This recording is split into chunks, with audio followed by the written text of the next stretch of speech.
Al-Karim. Amma ba'd. InsyaAllah pagi Jumaat yang mulia ni kita dengar beberapa buah hadis mengenai kelebihan Al-Quran. Mudah-mudahan kita dapat ambil iktibar dan sampaikan. Bismillahirrahmanirrahim. An Aisyah radhiyallahu anha qalat qala Rasulullah sallallahu alaihi wasallam al-mahiru bil Quran ma'a safaratil kiramil bararah والذي يقرأ القرآن ويتتعتع فيه وهو عليه شاك له أجران. Rawah Muslim. Sayyidatina Aisyah berkata, Rasulullah sallallahu alaihi wasallam bersabda, pada hari kiamat orang yang menghafal Al-Quran dengan baik dan bacaannya pun bagus akan berada bersama para malaikat yang mulia lagi taat yang memindahkan Al-Quran daripada Lauh Mahfuz. Sementara seseorang yang tersekat-sekat dalam membaca Al-Quran dan dia bersusah payah membaca, maka dia mendapat dua ganjaran.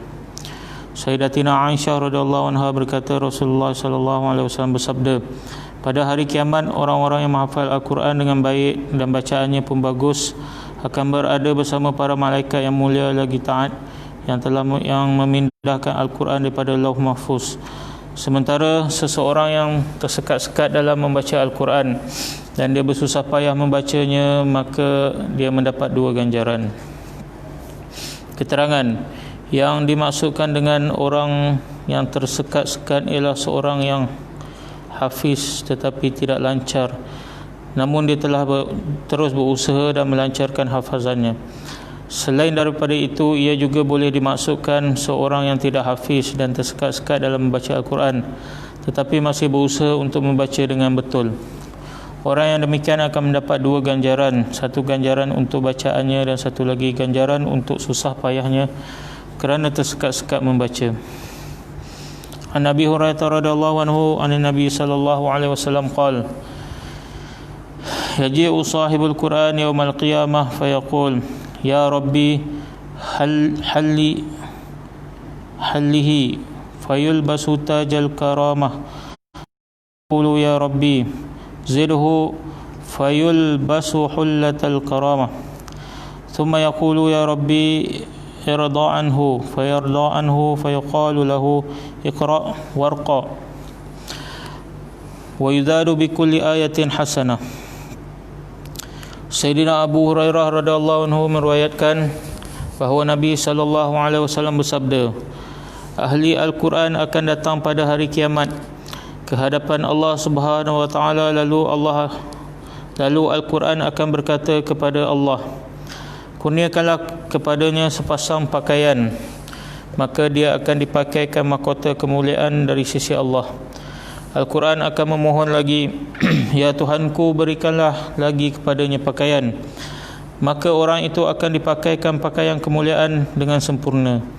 Kemudian Al-Quran memohon lagi, ya wahai Tuhanku, redakanlah dia, maka Allah Subhanahu wa taala akan reda terhadapnya. Kemudian akan dikatakan kepadanya, teruslah membaca Al-Quran dan naiklah tingkat-tingkat syurga.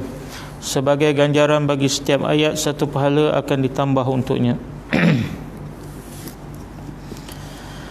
An Buraidah qala kuntu jalisan 'inda an-nabi sallallahu alaihi wasallam wa sami'tuhu yaqul innal qur'ana yalqa sahibahu yawmal qiyamah hina yanshaqqu anhu qabruhu karrajuli syahibi فيقول له هل تعرفوني فيقول ما أعرفك فيقول له هل تعرفني فيقول ما أعرفك فيقول أنا صاحبك القرآن الذي أزمعتك في هواجري وأسحرت ليلك وإن كل تاجر من وراء تجارته وإنك اليوم من وراء كل تجارة فيعطى الملك بيمينه والخلد بشماله فيوضع على رأسه تاج الوقار ويكسى والداه هلتين لا يقوم لهما أهل الدنيا فيقولان بما كسينا هذه فيقال بأخذ ولد Al-Qur'ana thumma yuqalu lahu iqra was'ad fi darajatil jannah wa ghurafiha fahuwa fi su'udin ma dama yaqra hazan kana aw tartilan hazan kana aw tartilan. Sayyidina Buraidah radhiyallahu anhu bahawa saya berada di sisi Nabi sallallahu alaihi wasallam dan saya mendengar baginda Rasulullah sallallahu alaihi wasallam bersabda, pada hari kiamat ketika ahli Al-Quran keluar dari kubur, maka Al-Quran datang dalam keadaan yang pucat lalu bertanya, apakah kamu mengenaliku? Al-Quran itu akan berkata, aku tidak mengenalimu. Orang itu akan berkata, aku tidak mengenalimu. Al-Quran akan mengulangi soalannya, apakah engkau mengenaliku? Orang itu akan berkata, aku tidak mengenalimu. Al-Quran akan berkata, akulah Al-Quran, temanmu yang telah menyebabkan kamu dahaga pada waktu tengah hari yang panas, yang menyebabkan kamu berjaga malam, yakni kerana beramal dengan hukum Al-Quran kamu berpuasa pada siang dan membaca Al-Quran pada waktu malam. Setiap peniaga inginkan keuntungan daripada perniagaannya, dan hari ini kamu ialah orang yang paling banyak mendapat keuntungan dari perniagaan. Selepas itu ahli Al-Quran akan diberikan kerajaan di tangan kanannya dan jaminan kekal dalam syurga diberi di tangan kirinya.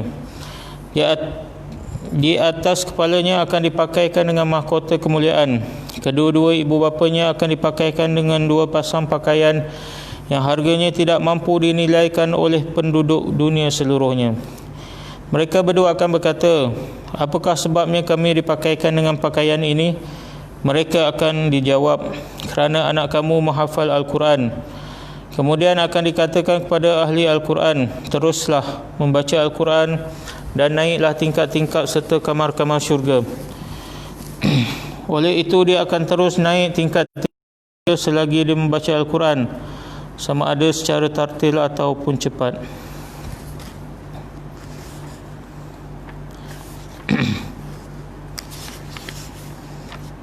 InsyaAllah telah dengar beberapa buah hadis mengenai kelebihan Al-Quran, kelebihan ahli Al-Quran. Ahli Al-Quran ni ulama kata ialah orang yang menghafal Al-Quran ataupun orang yang selalu membaca Al-Quran. Jadi sama-samalah, walaupun kita tak dapat menghafal banyak, kita cuba hafal sikit-sikit surah-surah penting, surah-surah yang pendek-pendek, dan juga kita perbanyaklah baca Al-Quran. Mudah-mudahan kita digolongkan oleh Allah Subhanahu Wa Taala di kalangan ahli Al-Quran, yang mana ganjarannya sangat besar, insya-Allah. Subhanallah bihamdihi, subhanallah.